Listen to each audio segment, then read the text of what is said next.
महादेव, हर हर महादेव, हर हर Mahadev. British प्रशासनिक नीति, British प्रशासनिक नीति, ब्रिटिश प्रशासनिक नीति, ब्रिटिश प्रशासनिक नीति, ब्रिटिश प्रशासनिक नीति, ब्रिटिश प्रशासनिक नीति।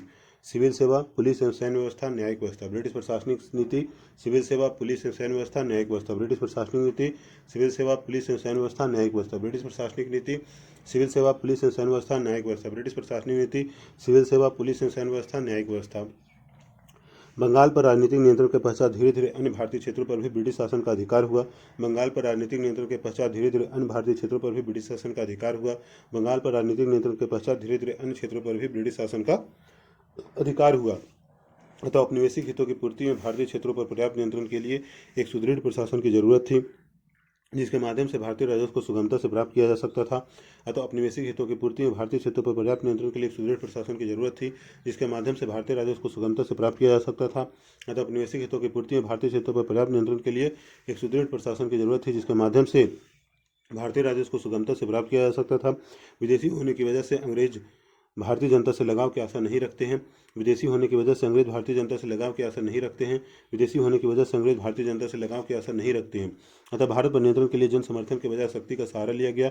अतः भारत पर नियंत्रण के लिए जन समर्थन के बजाय शक्ति का सहारा लिया गया। अतः भारत पर नियंत्रण के लिए जन समर्थन के बजाय शक्ति का सहारा लिया गया। इसी क्रम में प्रशासनिक संरचना का निर्माण किया गया। इसी क्रम में प्रशासनिक संरचना का निर्माण किया गया। इसी क्रम में प्रशासनिक संरचना का निर्माण किया गया। इसी तरह कानून व्यवस्था की स्थापना कर अपने शासन को स्थायित्व देने हेतु तथा ब्रिटिश आर्थिक हितों को पूरा करने के लिए प्रशासनिक संरचना का निर्माण किया गया। इसी तरह कानून व्यवस्था की स्थापना करने कर अपने शासन को स्थायित्व देने हेतु तथा ब्रिटिश आर्थिक हितों को पूरा करने के लिए एक प्रशासनिक संरचना का निर्माण किया गया। इसी तरह कानून व्यवस्था की स्थापना कर अपने शासन को स्थायित्व देने हेतु ब्रिटिश आर्थिक हितों को पूरा करने के लिए एक प्रशासनिक संरचना का निर्माण किया गया। भारत में सिविल सेवा का विकास, भारत में सिविल सेवा का विकास, भारत में सिविल सेवा का विकास, भारत में सिविल सेवा का विकास, भारत में सिविल सेवा का विकास, भारत में सिविल सेवा का विकास। वारेन हेस्टिंग ने जब बंगाल में द्वैत शासन को समाप्त कर प्रत्यक्ष रूप से कंपनी का शासन स्थापित किया, तब कंपनी के व्यापारी प्रशासन की देखरेख भी करते थे। वारेन हेस्टिंग ने जब बंगाल में द्वैत शासन को समाप्त कर प्रत्यक्ष रूप से कंपनी का शासन स्थापित किया, तब कंपनी के व्यापारी प्रशासन का देखरेख भी करते थे। वारेन हेस्टिंग ने जब बंगाल में द्वैत शासन को समाप्त कर प्रत्यक्ष रूप से कंपनी का शासन स्थापित किया, तब कंपनी के व्यापारी प्रशासन की देखरेख भी करते थे। कंपनी के ये कर्मचारी निजी व्यापारिक लाभ के लिए प्रशासन की अवहेलना भी करते थे। कंपनी के ये कर्मचारी निजी व्यापारिक लाभ के लिए प्रशासन की अवहेलना भी करते थे। कंपनी के कर्मचारी निजी व्यापारिक लाभ के लिए प्रशासन की अवहेलना भी करते थे। अतः कॉर्नवालिस ने कंपनी के शासन को सुचारू रूप से चलाने के लिए एक पूर्णकालीन प्रशासन का निर्माण किया और कंपनी के कर्मचारियों द्वारा निजी व्यापार करने पर प्रतिबंध लगा दिया। अतः कॉर्नवालिस ने कंपनी के शासन को सुचारू रूप से चलाने के लिए एक पूर्णकालिक प्रशासन वर्ग का निर्माण किया और कंपनी के कर्मचारियों द्वारा निजी व्यापार करने पर प्रतिबंध लगा दिया। इस तरह कॉर्नवालिस को सिविल सेवा का जनक माना जाता है। इस तरह कॉर्नवालिस को सिविल सेवा का जनक माना जाता है। इस तरह कॉर्नवालिस को सिविल सेवा का जनक माना जाता है।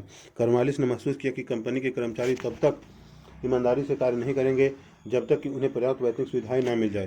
कॉर्नवालिस ने महसूस किया कि कंपनी के कर्मचारी तब तक ईमानदारी से कार्य नहीं करेंगे जब तक उन्हें पर्याप्त वैतनिक सुविधाएं न मिल जाए। कॉर्नवालिस ने महसूस किया कि कंपनी के कर्मचारी तब तक ईमानदारी से कार्य नहीं करेंगे जब तक कि उन्हें पर्याप्त वैतनिक सुविधाएं न मिल जाए। अतः कॉर्नवालिस ने एक सिविल सेवा का गठन किया और जिले के कलेक्टर का वेतन 1500 रुपये मासिक निर्धारित किया तथा कुल राजस्व वसूली का 1% कमीशन देने की बात कही। अतः कॉर्नवालिस ने एक सिविल सेवा का गठन किया और जिले के कलेक्टर का वेतन 1500 रुपये मासिक निर्धारित किया तथा कुल राजस्व वसूली का 1% कमीशन देने की बात कही।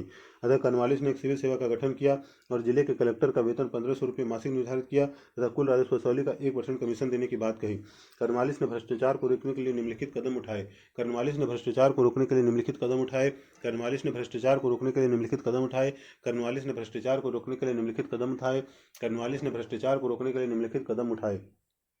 पहला, अधिकारियों के वेतन में वृद्धि। दूसरा, सरकारी कर्मचारियों के निजी व्यापार पर पूर्ण प्रतिबंध। पहला, अधिकारियों के वेतन में वृद्धि, अधिकारियों के वेतन में वृद्धि, अधिकारियों के वेतन में वृद्धि, अधिकारियों के वेतन में वृद्धि, अधिकारियों के वेतन में वृद्धि।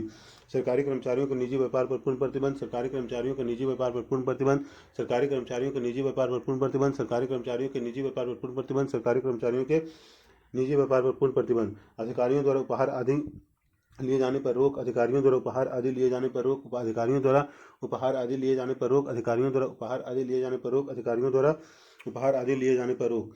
वरिष्ठता के आधार पर पदोन्नति दिए जाने का प्रावधान, वरिष्ठता के आधार पर पदोन्नति दिए जाने का प्रावधान, वरिष्ठता के आधार पर पदोन्नति दिए जाने का प्रावधान, वरिष्ठता के आधार पर पदोन्नति दिए जाने का प्रावधान, वरिष्ठता के आधार पर पदोन्नति दिए जाने का प्रावधान। कॉर्नवालिस ने भ्रष्टाचार को रोकने के लिए निम्नलिखित कदम उठाए गए। अधिकारियों के वेतन में वृद्धि, सरकारी कर्मचारियों के निजी व्यापार पर पूर्ण प्रतिबंध, अधिकारियों द्वारा उपहार आदि के लिए जाने पर रोक, वरिष्ठता के आधार पर पदोन्नति दिए जाने का प्रावधान। कर्नवालिस ने भ्रष्टाचार रोकने के लिए निम्नलिखित कदम उठाए। अधिकारियों के वेतन में वृद्धि, सरकारी कर्मचारियों के निजी व्यापार पर पूर्ण प्रतिबंध, अधिकारियों द्वारा उपहार आदि लिए जाने पर रोक, वरिष्ठता के आधार पर पदोन्नति दिए जाने का प्रावधान। अधिकारियों के वेतन में वृद्धि, सरकारी कर्मचारियों के निजी व्यापार पर पूर्ण प्रतिबंध, अधिकारियों द्वारा उपहार आदि लिए जाने पर रोक, वरिष्ठता के आधार पर पदोन्नति दिए जाने का प्रावधान। कर्नवालिस का समय ही सिविल सेवा भारतीयों के हतोत्साहित कर रही थी। वह प्रत्येक भारतीय को भ्रष्ट मानता था, अतः उसने सिविल सेवा का यूरोपीकरण किया अर्थात भारतीयों को इससे बाहर रखा। कर्नवालिस के समय से ही सिविल सेवा भारतीयों को हतोत्साहित कर रही थी। वह प्रत्येक भारतीय को भ्रष्ट मानता था, अतः उसने सिविल सेवा का यूरोपीकरण किया अर्थात भारतीयों को इससे बाहर रखा। कर्नवालिस के समय से ही सिविल सेवा भारतीयों को हतोत्साहित कर रही थी। वह प्रत्येक भारतीय को भ्रष्ट मानता था, उसने सिविल सेवा का यूरोपीकरण किया था, भारतीयों को इससे बाहर रखा।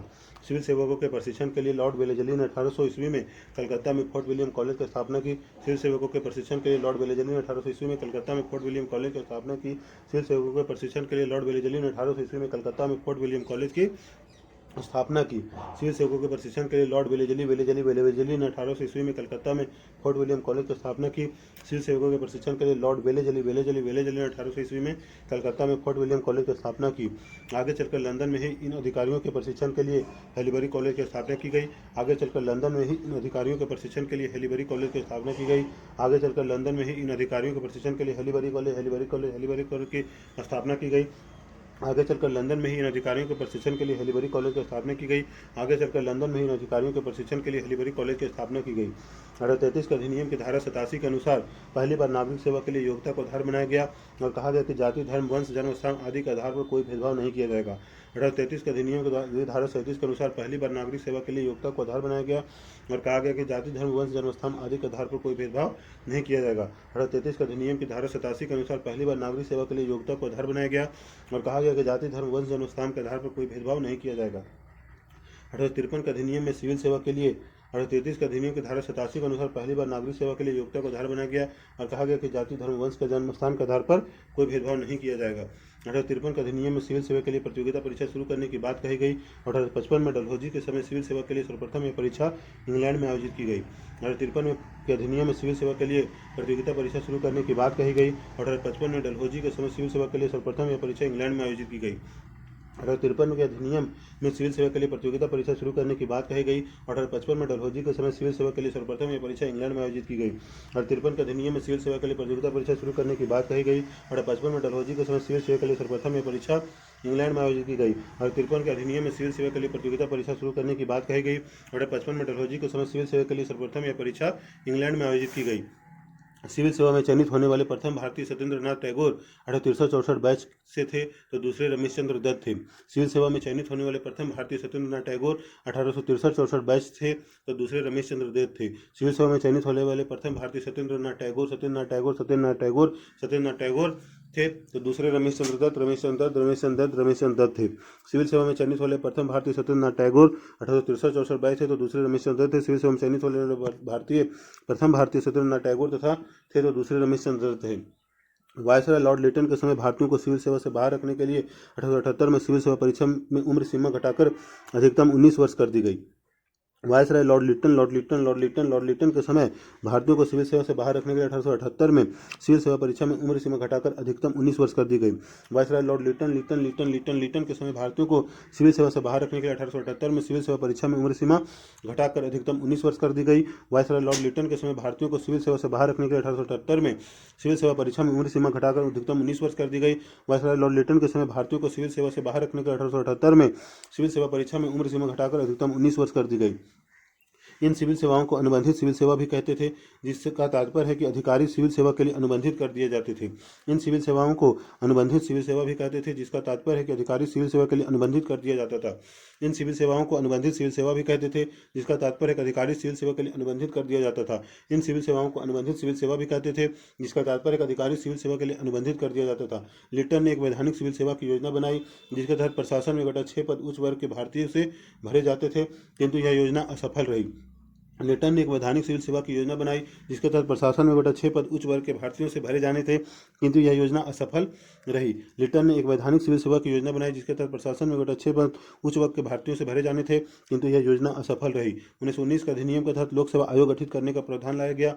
1919 का अधिनियम के तहत लोक सेवा आयोग गठित करने का प्रावधान लाया गया। 1919 का अधिनियम के तहत लोक सेवा आयोग गठित करने का प्रावधान लाया गया। 1919 का अधिनियम के तहत लोक सेवा आयोग गठित करने का प्रावधान लाया गया। 1919 का अधिनियम के तहत लोक सेवा आयोग गठित करने का प्रावधान लाया गया। 1922 में भारत और लंदन में साथ साथ सिविल सेवा परीक्षा आयोजित की गई। भारत में इलाहाबाद में 1922 में भारत और लंदन में साथ साथ सिविल सेवा परीक्षा आयोजित की गई। भारत में इलाहाबाद में 1922 में भारत और लंदन में साथ साथ सिविल सेवा परीक्षा आयोजित की गई। भारत में इलाहाबाद में 1922 में भारत और लंदन में साथ साथ सिविल सेवा परीक्षा आयोजित की गई। भारत में इलाहाबाद में 1922 में भारत और लंदन में साथ साथ सिविल सेवा परीक्षा आयोजित की गई। भारत में इलाहाबाद में 1926 में लोक सेवा आयोग का गठन हुआ और 1935 के अधिनियम के तहत एक संघीय लोक सेवा आयोग का गठन किया गया। 1926 में लोक सेवा आयोग का गठन हुआ और 1935 के अधिनियम के तहत एक संघीय लोक सेवा आयोग का गठन किया गया। 1926 में लोक सेवा आयोग का गठन हुआ और 1935 के अधिनियम के तहत एक संघीय लोक सेवा आयोग का गठन किया गया। 1926 में लोक सेवा आयोग का गठन हुआ और 1935 के अधिनियम के तहत एक संघीय लोक सेवा आयोग का गठन किया गया। 1926 के में लोक सेवा आयोग का गठन हुआ और 1935 के अधिनियम के तहत एक संघीय लोक सेवा आयोग का गठन किया गया। मूल्यांकन मूल्यांकन मूल्यांकन ब्रिटिश शासन की मजबूती के लिए सिविल सेवा अत्यंत कुशल सिद्ध हुई। ब्रिटिश शासन की मजबूती के लिए सिविल सेवा अत्यंत कुशल सिद्ध हुई। ब्रिटिश शासन की मजबूती के लिए सिविल सेवा अत्यंत कुशल सिद्ध हुई। नीति निर्माण में सिविल सेवकों की भूमिका रही। नीति निर्माण में सिविल सेवकों की भूमिका रही। नीति निर्माण में सिविल सेवकों की भूमिका रही। ईमानदारी, कठिन परिश्रम एवं स्वतंत्रतापूर्वक कार्य करने की परंपरा का इसमें विकास हुआ। ईमानदारी, कठिन परिश्रम एवं स्वतंत्रतापूर्वक कार्य करने की परंपरा का इसमें विकास हुआ। ईमानदारी, कठिन परिश्रम एवं स्वतंत्रतापूर्वक कार्य करने की परंपरा का इनमें विकास हुआ। अपने इन्हीं गुणों के कारण औपनिवेशिक काल में सिविल सेवा ने ब्रिटिश हितों को पूरा किया। अपने इन्हीं गुणों के कारण औपनिवेशिक काल में सिविल सेवा ने ब्रिटिश हितों को पूरा किया। अपने इन्हीं गुणों के कारण औपनिवेशिक काल में सिविल सेवा ने ब्रिटिश हितों को पूरा किया। इसी संदर्भ में सिविल सेवा को ब्रिटिश साम्राज्य का इस्पाती ढांचा कहा गया। आज यही सिविल सेवा अपने परिवर्तित स्वरूप के साथ लोक सेवा के रूप में कल्याणकारी राज्य की अवधारणा को लागू करने में भूमिका अदा कर रही है। इसी संदर्भ में सिविल सेवा को ब्रिटिश साम्राज्य की इस्पाती ढांचा कहा गया। इसी संदर्भ में सिविल सेवा को ब्रिटिश साम्राज्य का इस्पाती ढांचा कहा गया। आज यही सिविल सेवा अपने परिवर्तित स्वरूप में के साथ लोक सेवा के रूप में कल्याणकारी राज्य की अवधारणा को लागू करने में भूमिका अदा कर रही है। आज यही सिविल सेवा अपने परिवर्तित स्वरूप के साथ लोक सेवा के रूप में कल्याणकारी राज्य की अवधारणा को लागू करने में भूमिका अदा कर रही है। पुलिस व्यवस्था पुलिस व्यवस्था पुलिस व्यवस्था पुलिस व्यवस्था पुलिस व्यवस्था भारत में पुलिस सेवा का जनक कर्नवालिस था। भारत में पुलिस सेवा का जनक कर्नवालिस था। भारत में पुलिस सेवा का जनक कर्नवालिस था। भारत में पुलिस सेवा का जनक कर्नवालिस था। भारत में पुलिस सेवा का जनक कर्नवालिस था। उसने जिले में पुलिस अधीक्षक की नियुक्ति की और जिले को अनेक पुलिस थानों में बांटा और वहां दरोगा की नियुक्ति की। उसने जिले में पुलिस अधीक्षक की नियुक्ति की और जिलों को अनेक पुलिस थानों में बांटा और वहां दरोगा की नियुक्ति की। उसने जिले में पुलिस अधीक्षक की नियुक्ति की और जिले को अनेक पुलिस थानों में बांटा और वहां दरोगा की नियुक्ति की। 1861 में भारतीय पुलिस अधिनियम बना जिसके तहत पुलिस को व्यापक अधिकार प्रदान किए गए, जिसमें आशंका के आधार पर किसी को गिरफ्तार करने तक का प्रावधान शामिल था। 1861 में भारतीय पुलिस अधिनियम बना जिसके तहत पुलिस को व्यापक अधिकार प्रदान किए गए, जिसमें आशंका के आधार पर किसी को गिरफ्तार करने तक का प्रावधान शामिल था। 1861 में भारतीय पुलिस अधिनियम बना जिसके तहत पुलिस को व्यापक अधिकार प्रदान किए गए, जिसमें आशंका के आधार पर किसी को गिरफ्तार करने तक का प्रावधान शामिल था। कर्जन के काल में 1902 में फ्रेजर की अध्यक्षता में एक पुलिस आयोग का गठन हुआ जिसकी सिफारिश पर गुप्तचर व्यवस्था की शुरुआत हुई। कर्जन के काल में 1902 में फ्रेजर की अध्यक्षता में एक पुलिस आयोग का गठन हुआ जिसकी सिफारिश पर गुप्तचर व्यवस्था की शुरुआत हुई। कर्जन के काल में 1902 में फ्रेजर की अध्यक्षता में एक पुलिस आयोग का गठन हुआ जिसकी सिफारिश पर गुप्तचर व्यवस्था की शुरुआत हुई। कर्जन के काल में 1902 में फ्रेजर की अध्यक्षता में एक पुलिस आयोग का गठन हुआ जिसकी सिफारिश पर गुप्तचर व्यवस्था की शुरुआत हुई। कर्जन के काल में 1902 में फ्रेजर की अध्यक्षता में एक पुलिस आयोग का गठन हुआ जिसकी सिफारिश पर गुप्तचर व्यवस्था की शुरुआत हुई। सिविल सेवा से संबंधित प्रमुख आयोग सिविल सेवा से संबंधित प्रमुख आयोग सिविल सेवा से संबंधित प्रमुख आयोग सिविल सेवा से संबंधित प्रमुख आयोग सिविल सेवा से संबंधित प्रमुख आयोग एचिंसन आयोग 1886 लॉर्ड डफरिन एचिंसन आयोग 1886 लॉर्ड डफरिन एचिंसन आयोग 1886 लॉर्ड डफरिन एचिंसन आयोग 1886 लॉर्ड डफरिन एचिंसन आयोग 1886 लॉर्ड डफरिन एचिंसन आयोग 1886 लॉर्ड डफरिन एचिंसन आयोग 1886 लॉर्ड डफरिन एचिंसन आयोग 1886 लॉर्ड डफरिन एचिंसन आयोग 1886 लॉर्ड डफरिन एचिंसन आयोग 1886 लॉर्ड डफरिन एचिंसन आयोग 1886 लॉर्ड डफरिन इस्लिंगटन आयोग 1912 लॉर्ड हॉर्डिंग द्वितीय, इस्लिंगटन आयोग 1912 लॉर्ड हॉर्डिंग द्वितीय, इस्लिंगटन आयोग 1912 लॉर्ड हॉर्डिंग द्वितीय, इस्लिंगटन आयोग 1912 लॉर्ड हॉर्डिंग द्वितीय, इस्लिंगटन आयोग 1912 लॉर्ड हॉर्डिंग द्वितीय, इस्लिंगटन आयोग 1912 लॉर्ड हॉर्डिंग द्वितीय, इस्लिंगटन आयोग 1912 लॉर्ड हॉर्डिंग द्वितीय, इस्लिंगटन आयोग 1912 लॉर्ड हॉर्डिंग द्वितीय, इस्लिंगटन आयोग 1912 लॉर्ड हॉर्डिंग द्वितीय, इस्लिंगटन आयोग 1912 लॉर्ड हॉर्डिंग द्वितीय, इस्लिंगटन आयोग 1912 लॉर्ड हॉर्डिंग द्वितीय, ली आयोग 1927 लॉर्ड रीडिंग, ली आयोग 1927 लॉर्ड रीडिंग, ली आयोग 1927 लॉर्ड रीडिंग, ली आयोग 1927 लॉर्ड रीडिंग, ली आयोग 1927 लॉर्ड रीडिंग, ली आयोग 1927 लॉर्ड रीडिंग, ली आयोग 1927 लॉर्ड रीडिंग, ली आयोग 1927 लॉर्ड रीडिंग, ली आयोग 1927 लॉर्ड रीडिंग, ली आयोग 1927 लॉर्ड रीडिंग, चिंसन आयोग 1886 लॉर्ड डफरिन, इस्लिंगटन आयोग लॉर्ड हॉर्डिंग, ली आयोग लॉर्ड रीडिंग, चिंसन आयोग 1886 लॉर्ड डफरिन, इस्लिंगटन आयोग 1912 लॉर्ड हॉर्डिंग द्वितीय, ली आयोग 1927 लॉर्ड रीडिंग, चिंसन आयोग 1886 लॉर्ड डफरिन, इस्लिंगटन आयोग 1912 लॉर्ड हॉर्डिंग द्वितीय, ली आयोग 1927 लॉर्ड रीडिंग, चिंसन आयोग 1886 लॉर्ड डफरिन, इस्लिंगटन आयोग 1912 लॉर्ड हॉर्डिंग द्वितीय, ली आयोग 1927 लॉर्ड रीडिंग, चिंसन आयोग 1886 लॉर्ड डफरिन, इस्लिंगटन आयोग 1912 लॉर्ड हॉर्डिंग द्वितीय, ली आयोग 1927 लॉर्ड रीडिंग। सैन्य व्यवस्था, सैन्य व्यवस्था, सैन्य व्यवस्था, सैन्य व्यवस्था, सैन्य व्यवस्था, सैन्य व्यवस्था। भारत में ब्रिटिश भारतीय सेना का जनक मेजर स्ट्रिंजर लॉरेंस को माना जाता है, जिसने 1748 में मद्रास में एक भारतीय सैन्य टुकड़ी का गठन किया। भारत में ब्रिटिश भारतीय सेना का जनक Major Stringer Lawrence, Major Stringer Lawrence, Major Stringer Lawrence, Major Stringer Lawrence को माना जाता है, जिसने 1748 में मद्रास में एक भारतीय सैन्य टुकड़ी का गठन किया। भारत में ब्रिटिश सेना का जनक Major Stringer Lawrence, Major Stringer Lawrence, Major Stringer Lawrence, Major Stringer Lawrence, Major Stringer Lawrence को माना जाता है, जिसने 1748 में मद्रास में भारतीय सैन्य टुकड़ी का गठन किया, जिसने 1748 में मद्रास में भारतीय सैन्य टुकड़ी का गठन किया। इस सैन्य संगठन का निम्नलिखित उद्देश्य था, इस सैन्य संगठन का निम्नलिखित उद्देश्य था, इस सैन्य संगठन का निम्नलिखित उद्देश्य था। भारतीय शक्तियों को जीतना, पहला भारतीय शक्तियों को जीतना, भारतीय शक्तियों को जीतना, आंतरिक विद्रोह से ब्रिटिश राज की सुरक्षा करना, आंतरिक विद्रोह से ब्रिटिश राज की सुरक्षा करना, आंतरिक विद्रोह से ब्रिटिश राज की सुरक्षा करना, अपने वैश्विक साम्राज्य की सुरक्षा करना, अपने वैश्विक साम्राज्य की सुरक्षा करना, अपने वैश्विक साम्राज्य की सुरक्षा करना। भारतीय शक्तियों को जीतना, आंतरिक विद्रोह से ब्रिटिश राज की सुरक्षा करना, अपने वैश्विक साम्राज्य की सुरक्षा करना। भारतीय शक्तियों को जीतना, आंतरिक विद्रोह से ब्रिटिश राज की सुरक्षा करना, अपने वैश्विक साम्राज्य की सुरक्षा करना। ब्रिटिश सैन्य व्यवस्था में नस्लवादी भेदभाव शामिल था, अतः भारतीयों को निम्न स्तर की वैतनिक सुविधा दी जाती थी। ब्रिटिश सैन्य व्यवस्था में नस्लवादी भेदभाव शामिल था, अतः भारतीयों को निम्न स्तर की वैतनिक सुविधा दी जाती थी। ब्रिटिश सैन्य व्यवस्था में नस्लवादी भेदभाव शामिल था, अतः भारतीयों को निम्न स्तर की वैतनिक सुविधा दी जाती थी। उन्हें सूबेदार से अधिक का पद नहीं दिया जाता था, जबकि अंग्रेजों को उच्च पद में वैतनिक सुविधाएं दी जाती थी। उन्हें सूबेदार से अधिक पद का नहीं दिया जाता था, जबकि अंग्रेजों को उच्च पद वैतनिक सुविधाएं दी जाती थी। उन्हें सूबेदार से अधिक का पद नहीं दिया जाता था, जबकि अंग्रेजों को उच्च पद वैतनिक सुविधाएं दी जाती थी। 1857 के विद्रोह के पश्चात भारतीय सैनिकों की संख्या को यूरोपीय सैनिकों से संतुलित करने का प्रयास किया गया। 1857 के विद्रोह के पश्चात भारतीय सैनिकों की संख्या को यूरोपीय सैनिकों से संतुलित करने का प्रयास किया गया। इसी क्रम में बंगाल की सेना में भारतीयों और अंग्रेजों सैनिकों का अनुपात 2:1 रखा गया, जबकि बम्बई मद्रास में 5:2 रखा गया। इसी क्रम में बंगाल की सेना में भारतीय और अंग्रेज सैनिकों का अनुपात 2:1 रखा गया, जबकि बम्बई मद्रास में 5:2 रखा गया। इसी क्रम में बंगाल की सेना में भारतीय और अंग्रेजी सैनिकों का अनुपात 2:1 रखा गया, जबकि बम्बई मद्रास में 5:2 रखा गया। तोपखाने को पूरी तरह अंग्रेजों के अधीन रखा गया और सेना को नियंत्रित करने के उद्देश्य से जातीय क्षेत्र के आधार पर बांटा गया।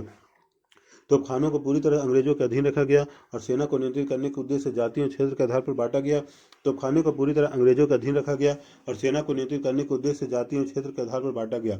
वायसराय कर्जन के समय सैनिकों की योग्यता की जांच के लिए सेनापति किचनर के नेतृत्व में एक टेस्ट लागू किया गया, जिसे किचनर टेस्ट कहा जाता है। वायसराय कर्जन के समय सैनिकों की योग्यता की जांच के लिए सेनापति किचनर के नेतृत्व में एक टेस्ट लागू किया गया, जिसे किचनर टेस्ट कहा जाता है।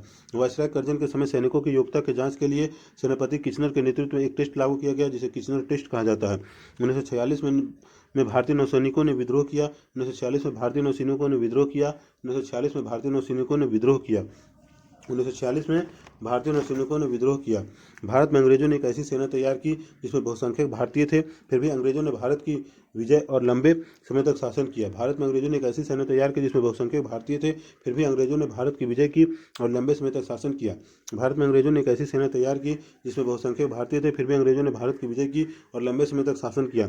इसका कारण यह था कि आधुनिक राष्ट्रीयता की भावना का विकास नहीं हुआ था, तो साथ ही किसी भारतीय सैनिक ने यह नहीं सोचा कि वह कंपनी की सेवा करके कोई भी विरोधी कार्य कर रहा है।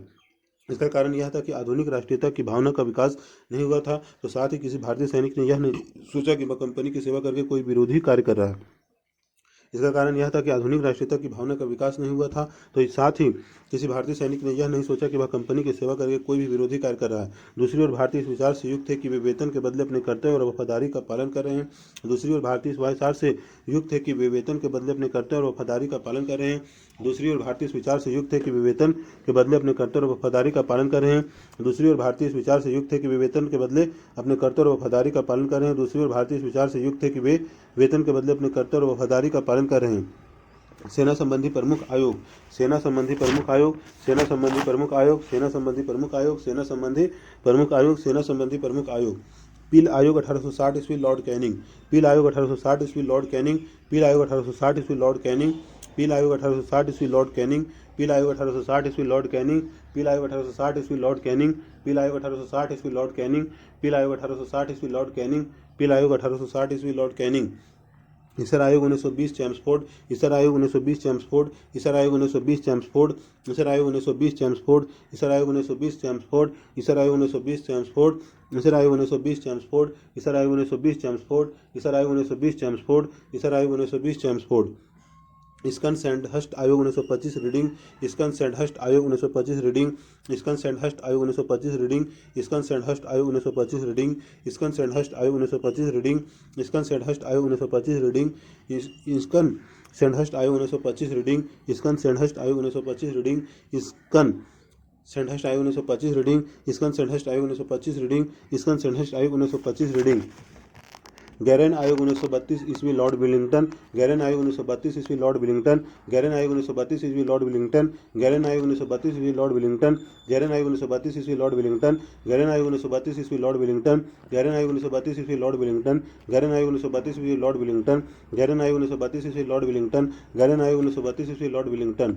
चैटफील्ड आयोग 1939 ईस्वी लॉर्ड लिनलिथगो, चैटफील्ड आयोग 1939 ईस्वी लॉर्ड लिनलिथगो, चैटफील्ड आयोग 1939 ईस्वी लॉर्ड लिनलिथगो, चैटफील्ड आयोग 1939 ईस्वी लॉर्ड लिनलिथगो, चैटफील्ड आयोग 1939 ईस्वी लॉर्ड लिनलिथगो, चैटफील्ड आयोग 1940 ईस्वी लॉर्ड लिनलिथगो, चैटफील्ड आयोग 1940 ईस्वी लॉर्ड लिनलिथगो, चैटफील्ड आयोग 1940 ईस्वी लॉर्ड लिनलिथगो, चैटफील्ड आयोग 1939 ईस्वी लॉर्ड लिनलिथगो, चैटफील्ड आयोग 1940 ईस्वी लॉर्ड लिनलिथगो, चैटफील्ड आयोग 1940 ईस्वी लॉर्ड लिनलिथगो। पील आयोग लॉर्ड कैनिंग, ईसर आयोग चैम्सफोर्ड, स्किन सैंडहर्स्ट आयोग रीडिंग, गैरेन आयोग लॉर्ड विलिंगटन, चैटफील्ड आयोग लॉर्ड लिनलिथगो। पील आयोग लॉर्ड कैनिंग, ईसर आयोग चैम्सफोर्ड, स्किन सैंडहर्स्ट आयोग रीडिंग, गैरेन आयोग 1932 लॉर्ड विलिंगटन, चैटफील्ड आयोग 1939 लॉर्ड लिनलिथगो। पील आयोग 1860 लॉर्ड कैनिंग, ईसर आयोग 1920 चैम्सफोर्ड, स्कन सैंडहर्स्ट आयोग 1925 रीडिंग, गैरेन आयोग 1932 ईस्वी लॉर्ड विलिंगटन, चैटफील्ड आयोग 1939 ईस्वी लॉर्ड लिनलिथगो। पील आयोग 1860 लॉर्ड कैनिंग, ईसर आयोग 1920 चैम्सफोर्ड, स्किन सैंडहर्स्ट आयोग 1925 रीडिंग, गैरेन आयोग 1932 ईस्वी लॉर्ड विलिंगटन, चैटफील्ड आयोग 1939 ईस्वी लॉर्ड लिनलिथगो। पील आयोग 1860 ईस्वी लॉर्ड कैनिंग, ईसर आयोग 1920 ईस्वी चैम्सफोर्ड, स्कन सैंडहर्स्ट आयोग 1925 ईस्वी रीडिंग, गैरेन आयोग 1932 ईस्वी लॉर्ड विलिंगटन, चैटफील्ड आयोग 1940 ईस्वी लॉर्ड लिनलिथगो। पील आयोग 1860 ईस्वी लॉर्ड कैनिंग, ईसर आयोग 1920 ईस्वी चैम्सफोर्ड, स्कन सैंडहर्स्ट आयोग 1925 ईस्वी रीडिंग, गैरेन आयोग 1932 ईस्वी लॉर्ड गेलिंगटन, चैटफील्ड आयोग 1939 लॉर्ड लिनलिथगो। पील आयोग 1860 ईस्वी लॉर्ड कैनिंग, ईसर आयोग 1920 ईस्वी चैम्सफोर्ड, स्कन सैंडहर्स्ट आयोग 1925 ईस्वी रीडिंग, गैरेन आयोग 1932 ईस्वी लॉर्ड विलिंगटन, चैटफील्ड आयोग 1940 ईस्वी लॉर्ड लिनलिथगो। पील आयोग 1860 ईस्वी लॉर्ड कैनिंग, ईसर आयोग 1920 चैम्सफोर्ड, स्किन सैंडहर्स्ट आयोग 1925 ईस्वी रीडिंग, गैरेन आयोग 1932 ईस्वी लॉर्ड विलिंगटन, चैटफील्ड आयोग 1940 ईस्वी लॉर्ड लिनलिथगो। पील आयोग 1860 ईस्वी लॉर्ड कैनिंग, ईसर आयोग 1920 ईस्वी चैम्सफोर्ड, स्कन सैंडहर्स्ट आयोग 1925 ईस्वी रीडिंग, गैरेन आयोग 1932 ईस्वी लॉर्ड विलिंगटन, चैटफील्ड आयोग 1940 ईस्वी लॉर्ड लिनलिथगो। पील आयोग 1860 ईस्वी लॉर्ड कैनिंग, ईसर आयोग 1920 ईस्वी चैम्सफोर्ड, स्कन सैंडहर्स्ट आयोग 1925 ईस्वी रीडिंग, गैरेन आयोग 1932 ईस्वी लॉर्ड विलिंगटन, चैटफील्ड आयोग 1940 ईस्वी लॉर्ड लिनलिथगो। पील आयोग 1860 ईस्वी लॉर्ड कैनिंग, ईसर आयोग 1920 ईस्वी चैम्सफोर्ड, स्किन सैंडहर्स्ट आयोग 1925 रीडिंग, गैरेन आयोग 1932 लॉर्ड विलिंगटन, चैटफील्ड आयोग 1940 लॉर्ड लिनलिथगो। न्यायिक व्यवस्था, न्यायिक व्यवस्था, न्यायिक व्यवस्था, न्यायिक व्यवस्था, न्यायिक व्यवस्था, न्यायिक व्यवस्था, न्यायिक व्यवस्था, न्यायिक व्यवस्था, उद्देश्य विकास विशेषताएं अभिलिख मूल्यांकन, न्यायिक व्यवस्था उद्देश्य विकास विशेषताएं अभिलिख मूल्यांकन, न्यायिक व्यवस्था उद्देश्य विकास विशेषताएं अभिलिख मूल्यांकन, न्यायिक व्यवस्था उद्देश्य विकास विशेषताएं अभिलिख मूल्यांकन। विशेषताएं, कानून का शासन, न्याय का समझ समानता। विशेषताएं, कानून का शासन, न्याय का समझ समानता। विशेषताएं, कानून का शासन, न्याय का समझ समानता। विशेषताएं, कानून का शासन, न्याय का समझ समानता। विशेषताएं, कानून का शासन, न्याय का समझ समानता। नेगेटिव, नेगेटिव में क्या, प्रक्रिया जटिल, समझ नहीं, अंतिम अपील इंग्लैंड में, विलंबकारी, पहुंच में नहीं, लंबी प्रक्रिया, खर्चीला, भेदभावपूर्ण। नेगेटिव, प्रक्रिया जटिल, समझ नहीं, अंतिम अपील इंग्लैंड में, विलंबकारी, पहुंच में नहीं, लंबी प्रक्रिया, खर्चीला, भेदभावपूर्ण। नेगेटिव, प्रक्रिया जटिल, समझ में नहीं, अंतिम अपील इंग्लैंड में, विलंबकारी, पहुंच में नहीं, लंबी प्रक्रिया, खर्चीला, भेदभावपूर्ण। नेगेटिव, भेदभावपूर्ण, प्रक्रिया जटिल, समझ में नहीं, अंतिम अपील इंग्लैंड में, विलंबकारी, पहुंच में नहीं, लंबी प्रक्रिया, खर्चीला, भेदभावपूर्ण। नेगेटिव, प्रक्रिया जटिल, समझ में नहीं, अंतिम अपील इंग्लैंड में, विलंबकारी, पहुंच में नहीं, लंबी प्रक्रिया, खर्चीला, भेदभावपूर्ण। लंबी प्रक्रिया, विलंबकारी, पहुंच में नहीं, अन्याय के बराबर, माफिया वर्ग का उदय। लंबी प्रक्रिया, विलंबकारी, पहुंच में नहीं, अन्याय के बराबर, माफिया वर्ग का उदय। लंबी प्रक्रिया, विलंबकारी, पहुंच में नहीं, अन्याय के बराबर, माफिया वर्ग का उदय। लंबी प्रक्रिया, विलंबकारी, पहुंच में नहीं, अन्याय के बराबर, माफिया वर्ग का उदय। लंबी प्रक्रिया, विलंबकारी, पहुंच में नहीं, अन्याय के बराबर, माफिया वर्ग का उदय। खर्चीला निर्धनता का कारण, खर्चीला निर्धनता का कारण, खर्चीला निर्धनता का कारण। उद्देश्य, उद्देश्य उद्देश्य उद्देश्य उद्देश्य उद्देश्य उद्देश्य उद्देश्य भारत में भू संपत्ति से संबंधित एवं राजस्व प्राप्ति के हितों से संचालित होकर ब्रिटिश न्यायिक प्रणाली की स्थापना की गई। भारत में भू संपत्ति से संबंधित एवं राजस्व प्राप्ति के हितों से संचालित होकर ब्रिटिश न्यायिक प्रणाली की स्थापना की गई। भारत में भू संपत्ति से संबंधित एवं राजस्व प्राप्ति के हितों से संचालित होकर ब्रिटिश न्यायिक प्रणाली की स्थापना की गई। वस्तुतः वारेन हेस्टिंग के काल में ब्रिटिश न्यायिक प्रणाली की स्थापना हुई। वस्तुतः वारेन हेस्टिंग के काल में ब्रिटिश न्यायिक प्रणाली की स्थापना हुई। वस्तुतः वारेन हेस्टिंग के काल में ब्रिटिश न्यायिक प्रणाली की स्थापना हुई। विकास, वारेन हेस्टिंग के समय न्यायिक व्यवस्था के तहत प्रत्येक जिले में दीवानी और फौजदारी अदालत स्थापित की गई, जहां न्याय का कार्य जिला प्रमुख को सौंपा गया। वारेन हेस्टिंग के समय न्यायिक व्यवस्था के तहत प्रत्येक जिले में दीवानी और फौजदारी अदालत की स्थापना की गई, जहां न्याय का कार्य जिला प्रमुख को सौंपा गया। वारेन हेस्टिंग के समय न्यायिक व्यवस्था के तहत प्रत्येक जिले में दीवानी और फौजदारी अदालत की स्थापना की गई, जहां न्याय का कार्य जिला प्रमुख को सौंपा गया। दीवानी अदालत की श्रृंखला, दीवानी अदालत की श्रृंखला, दीवानी अदालत की श्रृंखला, दीवानी अदालत की श्रृंखला।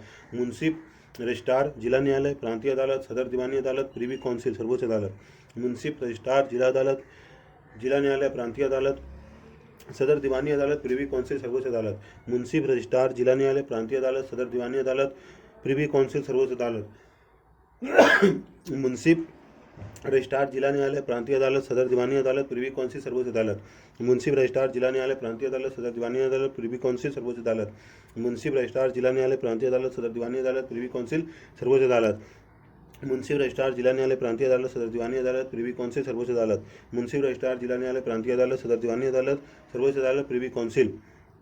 मुंसिफ, रजिस्ट्रार, जिला न्यायालय, प्रांतीय अदालत, सदर दीवानी अदालत, प्रीवी काउंसिल, सर्वोच्च अदालत। मुंसिफ, रजिस्ट्रार, जिला न्यायालय, प्रांतीय अदालत, सदर दीवानी अदालत, प्रीवी काउंसिल, सर्वोच्च अदालत। मुंसिफ, रजिस्ट्रार, जिला न्यायालय, प्रांतीय अदालत, सदर दीवानी अदालत, प्रीवी काउंसिल, सर्वोच्च अदालत। फौजदारी अदालत, फौजदारी अदालत, फौजदारी अदालत, फौजदारी अदालत, फौजदारी अदालत। जिला फौजदारी अदालत, प्रांतीय फौजदारी अदालत, सदर निजामत अदालत। जिला फौजदारी अदालत, प्रांतीय फौजदारी अदालत, सदर निजामत अदालत। जिला फौजदारी अदालत, प्रांतीय फौजदारी अदालत, सदर निजामत अदालत। जिला फौजदारी अदालत, प्रांतीय फौजदारी अदालत, सदर निजामत अदालत। जिला फौजदारी अदालत, प्रांतीय फौजदारी अदालत, सदर निजामत अदालत। जिला फौजदारी अदालत, प्रांतीय फौजदारी अदालत, सदर निजामत अदालत। जिला फौजदारी अदालत, प्रांतीय फौजदारी अदालत, सदर निजामत अदालत। जिला फौजदारी अदालत, प्रांतीय फौजदारी अदालत, सदर निजामत अदालत। जिला फौजदारी अदालत, प्रांतीय फौजदारी अदालत, सदर निजामत अदालत। जिला फौजदारी अदालत, प्रांतीय फौजदारी अदालत, सदर निजामत अदालत।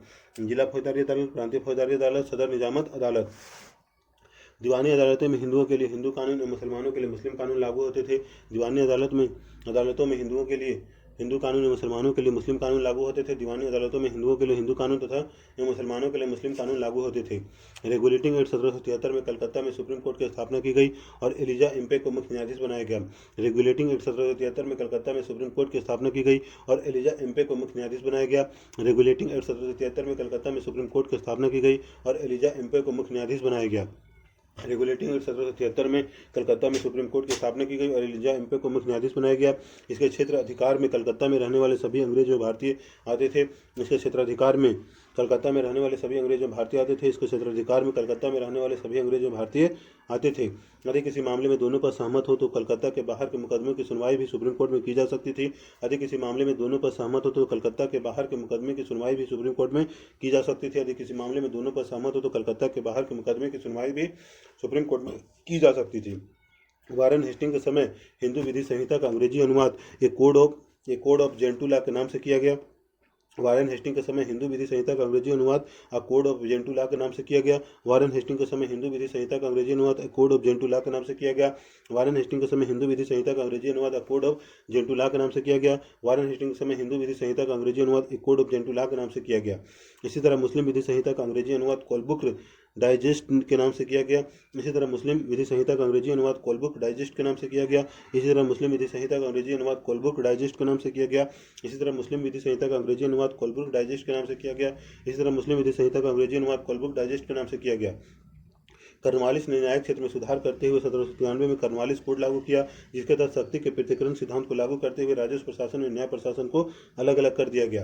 कर्नवालिस ने न्यायिक क्षेत्र में सुधार करते हुए 1793 में कर्नवालिस कोड लागू किया, जिसके तहत शक्ति के पृथक्करण सिद्धांत को लागू करते हुए राजस्व प्रशासन और न्याय प्रशासन को अलग अलग कर दिया गया। कर्नवालिस ने न्यायिक क्षेत्र में सुधार करते हुए 1793 में कर्नवालिस कोड लागू किया, जिसके तहत शक्ति के पृथक्करण सिद्धांत को लागू करते हुए राजस्व प्रशासन और न्याय प्रशासन को अलग अलग कर दिया। जिलाधिकारी को केवल राजस्व संबंधी मामले में अधिकार दिया गया, न्याय के लिए जिला जज की नियुक्ति की गई।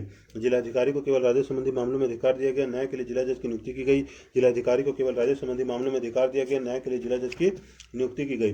कर्नवालिस के समय फौजदारी मामलों में निर्णय हेतु पश्चिमी अवधारणा को लागू किया गया, जिसके तहत हत्या के मामले में निर्णय हत्यारे की भावना के आधार पर किया जाएगा, अशस्त्र के आधार पर नहीं। कर्नवालिस के समय फौजदारी मामलों में निर्णय हेतु पश्चिमी अवधारणा को लागू किया गया, जिसके तहत हत्या के मामले में निर्णय हत्यारे की भावना के आधार पर किया जाएगा, अशस्त्र के आधार पर नहीं। कर्नवालिस के समय फौजदारी मामलों में निर्णय हेतु पश्चिमी अवधारणा को लागू किया गया, जिसके तहत हत्या के मामले में निर्णय हत्यारे की भावना के आधार पर किया जाएगा, अशस्त्र के आधार पर नहीं।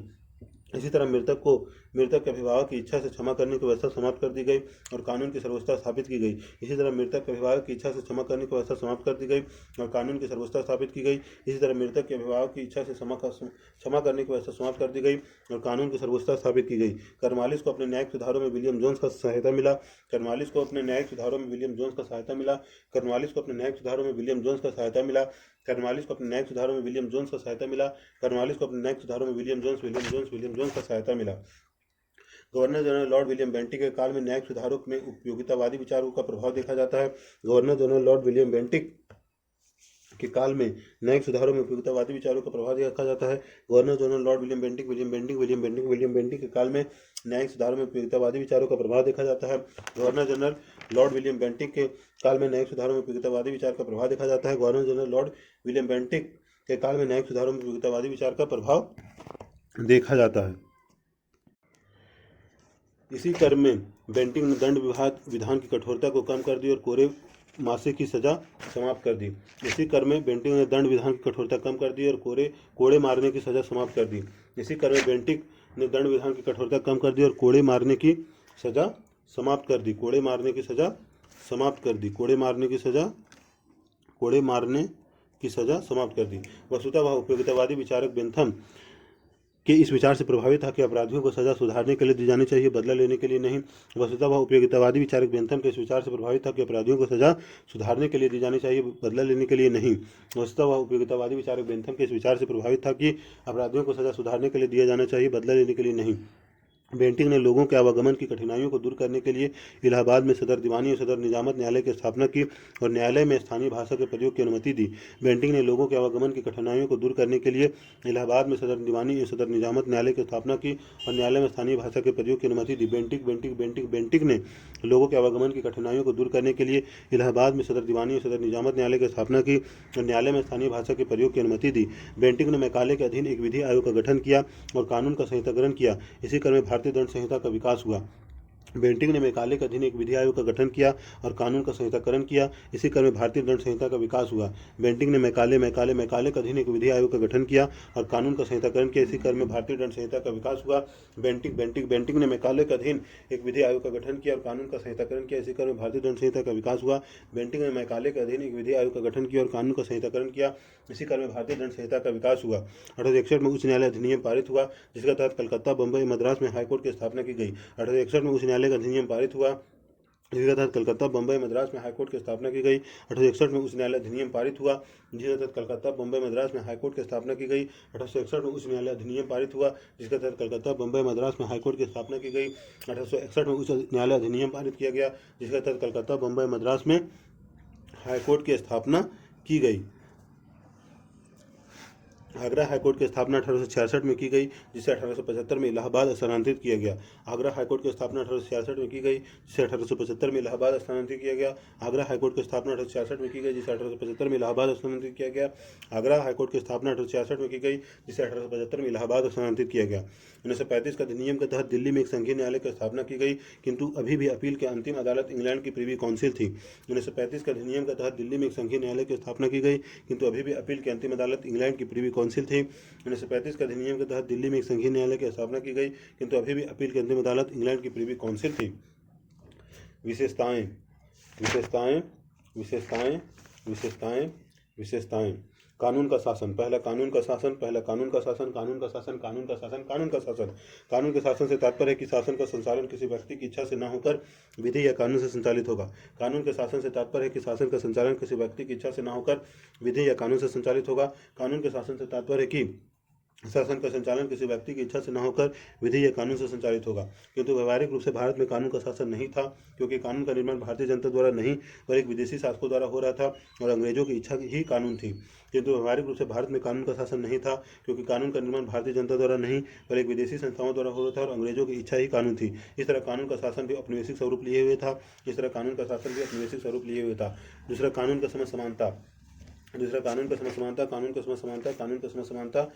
का समय समानता। इसका अर्थ है कि कानून के समय सभी मनुष्य समान है। जन्म स्थान, जाति, रंग, धर्म आदि के आधार पर किसी के साथ भेदभाव नहीं होगा। इसका अर्थ है कानून के समय सभी मनुष्य समान है। जन्म स्थान, जाति, धर्म, रंग आदि के आधार पर किसी के साथ भेदभाव नहीं होगा। किंतु व्यवहारिक रूप से यह सिद्धांत भी लागू नहीं था, क्योंकि यूरोपीय के लिए अलग अदालत मौजूद थी। वस्तुतः न्यायिक प्रणाली में रंगभेद मौजूद था, जो वायसराय रिपन के काल में हुए इल्बर्ट विल विवाद से प्रमाणित होता है। किंतु व्यवहारिक रूप से यह सिद्धांत भी लागू नहीं था, क्योंकि यूरोपीय के लिए अलग अदालत मौजूद थी। वस्तुतः न्यायिक प्रणाली में रंगभेद मौजूद था, जो वायसराय रिपन के काल में हुए इल्बर्ट विल विवाद से प्रमाणित होता है। वस्तुतः इल्बर्ट विल में भारतीयों को यूरोपियों का मुकदमा सुनने तथा न्यायिक निर्णय करने का अधिकार दिया गया, किंतु अंग्रेजों ने इसका विद्रोह किया, जिसे श्वेत विद्रोह के नाम से जाना जाता है। वस्तुतः इल्बर्ट विल में भारतीयों को यूरोपियों का मुकदमा सुनने अर्थात न्यायिक निर्णय का अधिकार दिया गया, किंतु अंग्रेजों ने इसका विद्रोह किया, जिसे श्वेत विद्रोह के नाम से जाना जाता है। वस्तुतः इल्बर्ट बिल में भारतीयों को यूरोपियों का मुकदमा सुनने के साथ न्यायिक निर्णय करने का अधिकार दिया गया, किंतु अंग्रेजों ने इसका विद्रोह किया, जिसे श्वेत विद्रोह के नाम से जाना जाता है। इस विरोध के कारण रिपन ने यह बिल वापस ले लिया, जो न्यायिक व्यवस्था में रंगभेद का सूचक है। इस विरोध के कारण रिपन ने यह बिल वापस ले लिया, जो न्यायिक व्यवस्था में रंगभेद का सूचक है। ब्रिटिश न्याय प्रणाली इस दृष्टि से भी भेदभावपूर्ण थी कि यह महंगी और विलंबकारी थी तथा समान जन की पहुंच से दूर थी। वस्तुतः अपील की अंतिम अदालत तो इंग्लैंड में स्थित प्रिवी काउंसिल थी। ब्रिटिश न्याय प्रणाली इस दृष्टि से भी भेदभावपूर्ण थी कि यह महंगी और विलंबनकारी थी तथा समान जन की पहुंच से दूर थी। वस्तुतः अपील की अंतिम अदालत तो इंग्लैंड में स्थित प्रिवी काउंसिल थी। ब्रिटिश न्याय प्रणाली इस दृष्टि से भी भेदभावपूर्ण थी कि यह महंगी और विलंबनकारी थी तथा समान जन की पहुंच से बहुत दूर थी। वस्तुतः अपील की अंतिम अदालत तो इंग्लैंड में स्थित प्रिवी काउंसिल थी। स्थानीय स्वशासन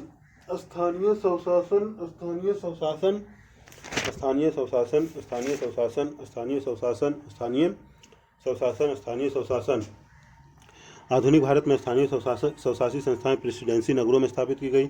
आधुनिक भारत में स्थानीय स्वशासित संस्थाएं प्रेसिडेंसी नगरों में स्थापित की गई। आधुनिक भारत में स्थानीय स्वशासित संस्थाएं प्रेसिडेंसी नगरों में स्थापित की गई। आधुनिक भारत में स्थानीय स्वशासित संस्थाएं प्रेसिडेंसी नगरों में स्थापित की गई। आधुनिक भारत में स्थानीय स्वशासित संस्थाएं प्रेसिडेंसी नगरों में स्थापित की गई। पहला नगर निगम 1687 में मद्रास में स्थापित किया गया। पहला नगर निगम 1687 में मद्रास में स्थापित किया गया। पहला नगर निगम 1687 में मद्रास में स्थापित किया गया। पहला नगर निगम 1687 में मद्रास में स्थापित किया गया। पहला नगर निगम 1687 में मद्रास में स्थापित किया गया। 1726 में बॉम्बे कलकत्ता नगर निगम की स्थापना की गई, जिसका मुख्य कार्य शहर की सफाई करना था। 1726 में बॉम्बे कलकत्ता नगर निगम की स्थापना की गई, जिसका मुख्य कार्य शहर की सफाई करना था। 1726 में बॉम्बे कलकत्ता नगर निगम की स्थापना की गई, जिसका मुख्य कार्य सफाई करना था। 1726 में बॉम्बे कलकत्ता नगर निगम की स्थापना की गई, जिसका मुख्य कार्य सफाई करना था। 1726 में बॉम्बे कलकत्ता नगर निगम की स्थापना की गई, जिसका मुख्य कार्य सफाई करना था। 1793 के चार्टर एक्ट में के माध्यम से स्थानीय निकायों को वैधानिक दर्जा प्राप्त हुआ। 1793 के चार्टर एक्ट के माध्यम से स्थानीय निकायों को वैधानिक दर्जा प्राप्त हुआ। 1793 के चार्टर एक्ट के माध्यम से स्थानीय निकायों को वैधानिक दर्जा प्राप्त हुआ। 1793 के चार्टर एक्ट के माध्यम से स्थानीय निकायों को वैधानिक दर्जा प्राप्त हुआ। 1793 के चार्टर एक्ट के माध्यम से स्थानीय निकायों को वैधानिक दर्जा प्राप्त हुआ। लॉर्ड मेयो को स्थानीय वित्त व्यवस्था का जनक माना जाता है। लॉर्ड मेयो को स्थानीय वित्त व्यवस्था का जनक माना जाता है। लॉर्ड मेयो को स्थानीय वित्त व्यवस्था का जनक माना जाता है। लॉर्ड मेयो को स्थानीय वित्त व्यवस्था का जनक माना जाता है। लॉर्ड मेयो को स्थानीय वित्त व्यवस्था का जनक माना जाता है। वसुधा 1870 में लॉर्ड मेयो ने वित्तीय विकेंद्रीकरण का प्रस्ताव रखा। वसुधा 1870 में लॉर्ड मेयो ने वित्तीय विकेंद्रीकरण का प्रस्ताव रखा। वसुधा 1870 में लॉर्ड मेयो ने वित्तीय विकेंद्रीकरण का प्रस्ताव रखा। वसुधा 1870 में लॉर्ड मेयो ने वित्तीय विकेंद्रीकरण का प्रस्ताव रखा। वसुधा 1870 में लॉर्ड मेयो ने वित्तीय विकेंद्रीकरण का प्रस्ताव रखा। लॉर्ड रिपन को स्थानीय स्वायत्त शासन का जनक माना जाता है। लॉर्ड रिपन को स्थानीय स्वायत्त शासन का जनक माना जाता है। लॉर्ड रिपन को स्थानीय स्वायत्त शासन का जनक माना जाता है। लॉर्ड रिपन को स्थानीय स्वायत्त शासन का जनक माना जाता है। लॉर्ड रिपन को स्थानीय स्वायत्त शासन का जनक माना जाता है। लॉर्ड कर्जन के समय स्थानीय शासन में सरकार का हस्तक्षेप बढ़ा। लॉर्ड कर्जन के समय स्थानीय शासन में सरकार का हस्तक्षेप बढ़ा। लॉर्ड कर्जन के समय स्थानीय शासन में सरकार का हस्तक्षेप बढ़ा। लॉर्ड कर्जन के समय स्थानीय शासन में सरकार का हस्तक्षेप बढ़ा। लॉर्ड कर्जन के समय स्थानीय शासन में सरकार का हस्तक्षेप बढ़ा।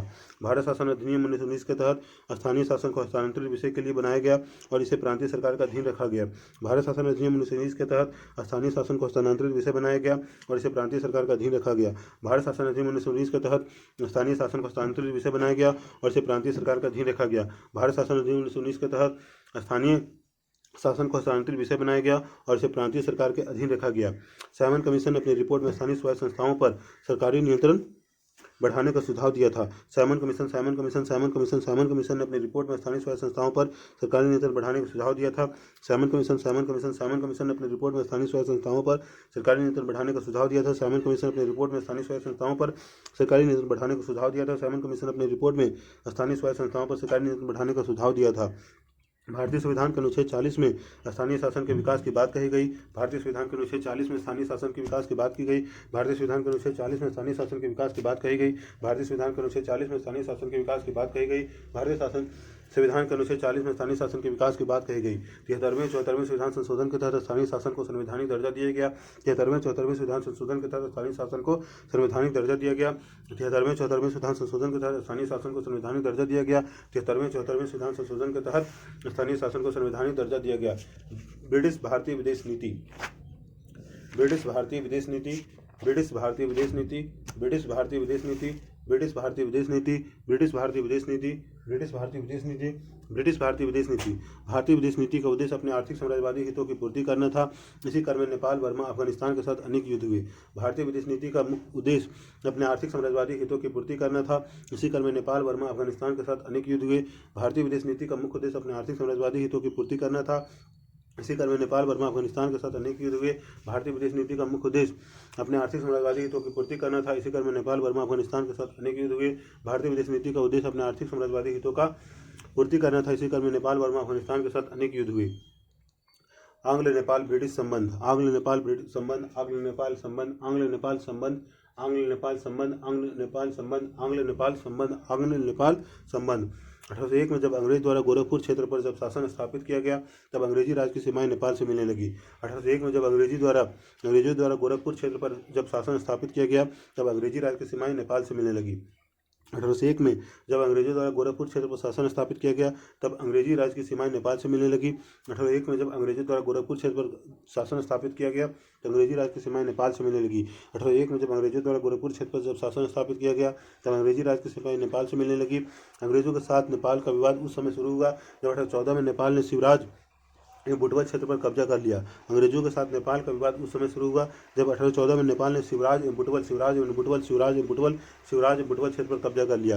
अंग्रेजों के साथ नेपाल के विवाद उस समय शुरू हुआ जब 1814 में नेपाल ने शिवराज बुटवल क्षेत्र पर कब्जा कर लिया। 1801 में अंग्रेजों के साथ नेपाल के विवाद उस समय शुरू हुआ जब 1814 में नेपाल ने शिवराज बुटवल क्षेत्र पर कब्जा कर लिया। अंग्रेजों के साथ नेपाल के विवाद उस समय शुरू हुआ जब 1814 में नेपाल ने शिवराज बुटवल क्षेत्र पर कब्जा कर लिया। अतः अंग्रेजों ने युद्ध में नेपाल को पराजित कर लॉर्ड हेस्टिंग्स के समय सुगौली की संधि की। अतः अंग्रेजों ने युद्ध में नेपाल को पराजित कर लॉर्ड हेस्टिंग के समय 1816 में सुगौली की संधि की। अतः अंग्रेजों ने युद्ध में नेपाल को पराजित कर लॉर्ड हेस्टिंग्स के समय 1816 में सुगौली की संधि की। अतः अंग्रेजों ने युद्ध में नेपाल को पराजित कर लॉर्ड हेस्टिंग्स के समय 1816 में सुगौली की संधि की। अतः अंग्रेजों ने युद्ध में नेपाल को पराजित कर लॉर्ड हेस्टिंग्स के समय 1816 में सुगौली की संधि की, जिसके तहत अंग्रेजों को गढ़वाल एवं कुमायूं का क्षेत्र प्राप्त हुआ तथा सिक्किम से नेपाल का नियंत्रण समाप्त हुआ और काठमांडू में एक ब्रिटिश रेजिडेंट रखा गया, जिसके तहत अंग्रेजों को गढ़वाल एवं कुमायूं का क्षेत्र प्राप्त हुआ तथा सिक्किम से नेपाल का नियंत्रण समाप्त हुआ और काठमांडू में एक ब्रिटिश रेजिमेंट रखा गया, जिसके तहत अंग्रेजों को गढ़वाल एवं कुमायूं का क्षेत्र प्राप्त हुआ। सिक्किम से नेपाल का नियंत्रण समाप्त हुआ और काठमांडू में एक ब्रिटिश रेजिडेंट रखा गया, जिसके तहत अंग्रेजों को गढ़वाल एवं कुमायूं का क्षेत्र प्राप्त हुआ। सिक्किम से नेपाल का नियंत्रण समाप्त हुआ और काठमांडू में एक ब्रिटिश रेजिडेंट रखा गया, जिसके तहत अंग्रेजों को गढ़वाल एवं कुमायूं का क्षेत्र प्राप्त हुआ तथा सिक्किम से नेपाल का नियंत्रण समाप्त हुआ और काठमांडू में एक ब्रिटिश रेजिडेंट रखा गया। आंग्ल बर्मा संबंध, आंग्ल बर्मा संबंध, आंग्ल बर्मा संबंध, आंग्ल बर्मा संबंध, आंग्ल बर्मा संबंध, आंग्ल बर्मा संबंध, आंग्ल बर्मा संबंध, आंग्ल बर्मा संबंध। प्रथम आंग्ल बर्मा युद्ध 1824 से 26, प्रथम आंग्ल बर्मा युद्ध 1824 से 26, प्रथम आंग्ल बर्मा युद्ध 1824 से 26, प्रथम आंग्ल बर्मा युद्ध 1824 से 26, प्रथम आंग्ल बर्मा युद्ध 1824 से 26। बर्मा द्वारा चटगांव के सहीपुर द्वीप पर अधिकार करने के साथ ही अंग्रेजों से युद्ध शुरू हुआ, जहां बर्मा की हार हुई। 1826 में यानडूब की संधि के साथ युद्ध समाप्त हुआ। बर्मा द्वारा चटगांव के साहिबपुर द्वीप पर अधिकार करने के साथ ही अंग्रेजों से युद्ध शुरू हुआ और बर्मा की हार हुई। 1826 में यानडूब की संधि के साथ युद्ध समाप्त हुआ। और बर्मा द्वारा चटगांव के साहिबपुर द्वीप पर अधिकार करने के साथ ही अंग्रेजों के साथ युद्ध शुरू हुआ, जहां बर्मा की हार हुई। 1826 में यानडूब की संधि के साथ युद्ध समाप्त हुआ। बर्मा द्वारा चटगांव के साहिबपुर द्वीप पर अधिकार करने के साथ ही अंग्रेजों से युद्ध शुरू हुआ, जहां बर्मा की हार हुई। 1826 में यानडूब की संधि के साथ युद्ध समाप्त हुआ। बर्मा द्वारा चटगांव के साहिबपुर द्वीप पर अधिकार करने के साथ अंग्रेजों से युद्ध शुरू हुआ, जहां बर्मा की हार हुई। 1826 में यानडूब की संधि के साथ युद्ध समाप्त हुआ। द्वितीय आंग्ल बर्मा युद्ध, द्वितीय आंग्ल बर्मा युद्ध 1852 से 53, द्वितीय आंग्ल बर्मा युद्ध 1852 से 53, द्वितीय आंग्ल बर्मा युद्ध 1852 से 53, द्वितीय आंग्ल बर्मा युद्ध 1852 से 53, द्वितीय आंग्ल बर्मा युद्ध 1852 से 53, द्वितीय आंग्ल बर्मा युद्ध 1852 से 53। लॉर्ड डलहौजी के समय ब्रिटिश सेना ने 1852 में बर्मा को पराजित कर दक्षिणी बर्मा क्षेत्र पेगू को ब्रिटिश साम्राज्य में मिला लिया। लॉर्ड डलहौजी के समय, द्वितीय आंग्ल बर्मा युद्ध, लॉर्ड डलहौजी के समय ब्रिटिश सेना ने 1852 में बर्मा को पराजित कर दक्षिणी बर्मा क्षेत्र पेगू को ब्रिटिश साम्राज्य में मिला लिया। द्वितीय आंग्ल बर्मा युद्ध 1852 से 53, लॉर्ड डलहौजी के समय ब्रिटिश सेना ने 1852 में बर्मा को पराजित कर दक्षिणी बर्मा क्षेत्र पेगू को ब्रिटिश साम्राज्य में मिला लिया। द्वितीय आंग्ल बर्मा युद्ध 1852-53, लॉर्ड डलहौजी के समय ब्रिटिश सेना ने 1852 में बर्मा को पराजित कर दक्षिणी बर्मा क्षेत्र पेगू को ब्रिटिश साम्राज्य में मिला लिया। द्वितीय आंग्ल बर्मा युद्ध 1852-53, लॉर्ड डलहौजी के समय ब्रिटिश सेना ने 1852 में बर्मा को पराजित कर दक्षिणी बर्मा क्षेत्र पेगू को ब्रिटिश साम्राज्य में मिला लिया। तृतीय आंग्ल बर्मा युद्ध 1885-86, तृतीय आंग्ल बर्मा युद्ध 1885-86, तृतीय आंग्ल बर्मा युद्ध 1885-86, तृतीय आंग्ल बर्मा युद्ध 1885-86, तृतीय आंग्ल बर्मा युद्ध 1885-86, तृतीय आंग्ल बर्मा युद्ध 1885-86।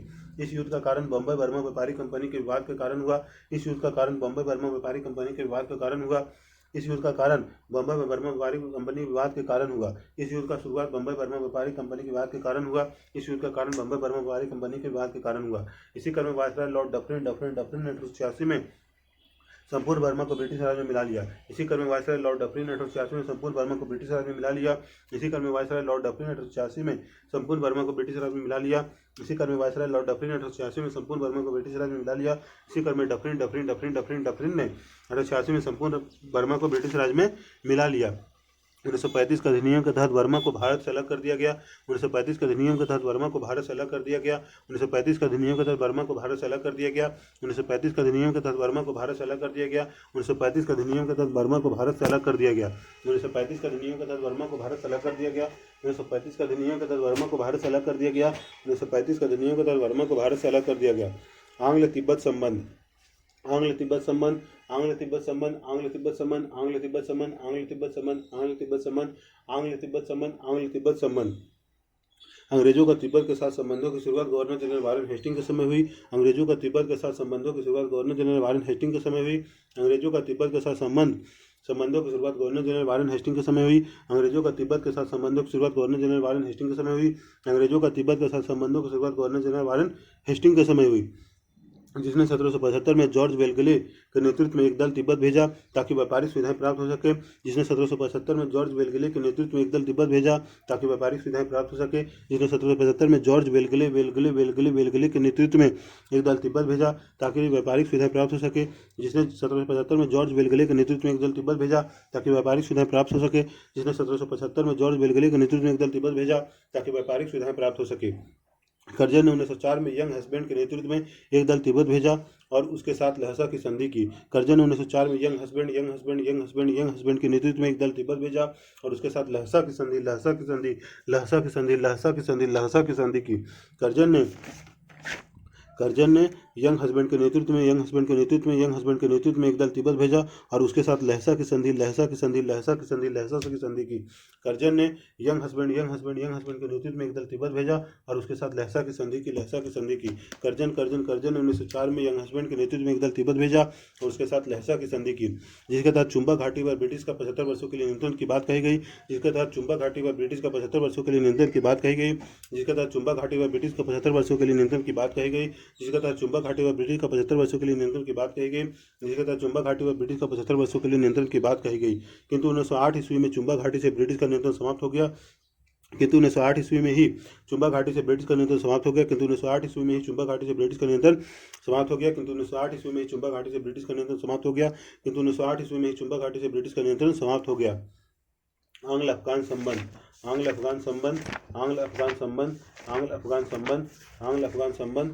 अफगान संबंध अफगानिस्तान की सामरिक भौगोलिक स्थिति को देखते हुए रूस की संभावित चुनौती का सामना करने के लिए अंग्रेजों ने अफगानिस्तान के लिए नीति निर्माण किया, जो निम्नलिखित है। अफगानिस्तान की सामरिक भौगोलिक स्थिति को देखते हुए रूस की संभावित चुनौती का सामना करने के लिए अंग्रेजों ने अफगानिस्तान के लिए नीति निर्माण किया, जो निम्नलिखित है। अफगानिस्तान की सामरिक भौगोलिक स्थिति को देखते हुए रूस की संभावित चुनौती का सामना करने के लिए अंग्रेजों ने अफगानिस्तान के लिए नीति निर्माण किया, जो निम्नलिखित है। अफगानिस्तान की सामरिक भौगोलिक स्थिति को देखते हुए रूस की संभावित चुनौती को सामना करने के लिए अंग्रेजों ने अफगानिस्तान के लिए नीति निर्माण किया, जो निम्नलिखित है। अग्रगामी नीति / आक्रमक नीति। इसके तहत अंग्रेजों ने अफगानिस्तान में हस्तक्षेप की नीति अपनाई। इसकी अग्रगामी नीति को अपनाने वाले ऑकलैंड एवं लिटन थे।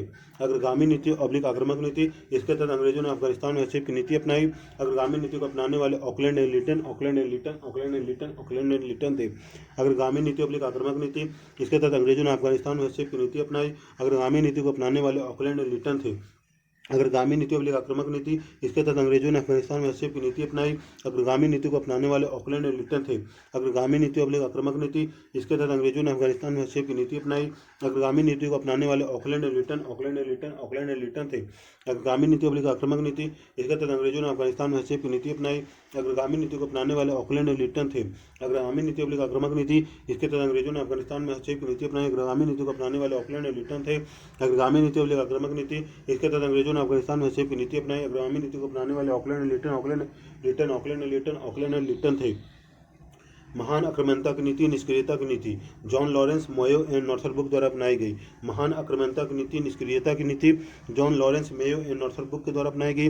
महान आक्रामकता की नीति एवं निष्क्रियता की नीति जॉन लॉरेंस, मेयो एंड नॉर्थरब्रुक के द्वारा अपनाई गई। महान आक्रामकता की नीति और निष्क्रियता की नीति जॉन लॉरेंस, मेयो एंड नॉर्थरब्रुक के द्वारा अपनाई गई। महान आक्रामकता की नीति, निष्क्रियता की नीति जॉन लॉरेंस, मेयो एंड नॉर्थरब्रुक द्वारा अपनाई गई।